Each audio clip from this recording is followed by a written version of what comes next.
திருச்சி மாநகராட்சிக்கு உட்பட்ட பகுதியில் சேதமடைந்த சாலைகளை சீரமைக்க வேண்டும் என்றும் புதிய பேருந்து நிழற்குடை அமைக்க வேண்டும் என்றும் அப்பகுதி மக்கள் நீண்ட நாட்களாக கோரிக்கை விடுத்து வருகின்றனர். இதுகுறித்து நமது செய்தியாளர் மகாலிங்கம் அளித்த கூடுதல் தகவல்களை இனி பார்க்கலாம். திருச்சி மாநகராட்சிக்கு உட்பட்ட 56வது வார்டு பகுதியான ரகுமானியபுரம் வடவூர் பகுதியில் தற்பொழுது நாம் இருக்கிறோம். இந்த பகுதியில் சாலைகள் பழுதடைந்துள்ளதால் இங்கு செல்லக்கூடிய இருசக்கர வாகன ஓட்டிகளும் பொதுமக்களும் பெரும் சிரமத்துக்கு ஆளாவதாக தெரிவிக்கின்றனர். இது குறித்து பலமுறை மனு அளித்தும் அதிகாரிகள் எந்தவித நடவடிக்கையும் எடுக்கவில்லை எனவும் குற்றம் சாட்டுகின்றனர். சாமானிய மக்கள் வாழக்கூடிய இந்த பகுதியில் நாங்கள் பல தடவை கோரிக்கை வச்சும் தொடர்ந்து அலட்சியப்படுத்தப்பட்டு வருது. சேங்ஷன் ஆகிருக்குன்னு சொல்கிறாங்களே ஒழிய போடுறதுக்கு வழியே இல்லை.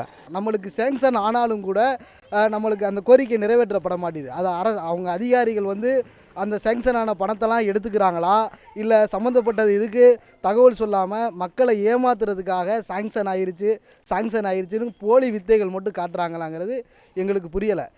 இதேபோன்று 56வது வார்டு பகுதிக்கு உட்பட்ட தில்லைநகர் 10வது கிராஸில் பேருந்து நிழற்குடை அமைக்க வேண்டும் என்றும் இப்பகுதி மக்கள் நீண்ட நாட்களாக கோரிக்கை விடுத்து வருகின்றனர்.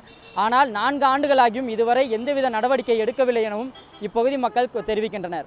இப்போ எங்கள் 10வது கிராஸுக்கு நிழற்குடை அவசியம் தேவை. ஒரு மரமும் இல்லை, ஒன்றும் இல்லை. நாங்கள் நிற்கிறதுக்கு ரொம்ப கஷ்டமாக இருக்குது. இங்கே 2 சைடுமே பஸ் ஸ்டாப்பு கிடையாது. அதே நேரத்தில் பார்த்தீங்கன்னா வெயிலில் குழந்தைகளை வச்சுக்கிட்டு ஆஸ்பத்திரியில் டெலிவரி முடிச்சுட்டு போகிறவங்க நோயாளிகள்லாம் குழந்தை வச்சு ரொம்ப அவசரப்படுறாங்க. புதிய சாலை மற்றும் பேருந்து நிழற்குடை அமைக்க வேண்டும் என்று திருச்சி மாநகராட்சி 56வது வார்டு பொதுமக்கள் நீண்ட நாட்களாக கோரிக்கை விடுத்து வருகின்றனர். இது குறித்து இந்த பகுதியினுடைய கவுன்சிலர் ஆனந்த ஜோதியிடம் தொலைபேசி தொடர்பு கொண்டு கேட்டபோது இது குறித்து நடவடிக்கை விரைவில் எடுக்கப்படும் என்றும் நேற்று நடைபெற்ற மாநகராட்சி கூட்டத்தில் இது குறித்து அவர் மேயரிடம் தெரிவித்துள்ளதாகவும் நம்மிடம் தெரிவித்தார். இதேபோன்று இந்த தொகுதியினுடைய சட்டமன்ற உறுப்பினர் பரஞ்சோதி அவர்கள் தொடர்பு கொள்ள முடியவில்லை. ஏனென்றால் அவர் சென்னையில் நடக்கக்கூடிய அதிமுக பொதுக்குழு கூட்டத்தில் பங்கேற்றுள்ளதால் இதனால் அவரை தொடர்பு கொள்ள முடியாத சூழ்நிலை ஏற்பட்டுள்ளது.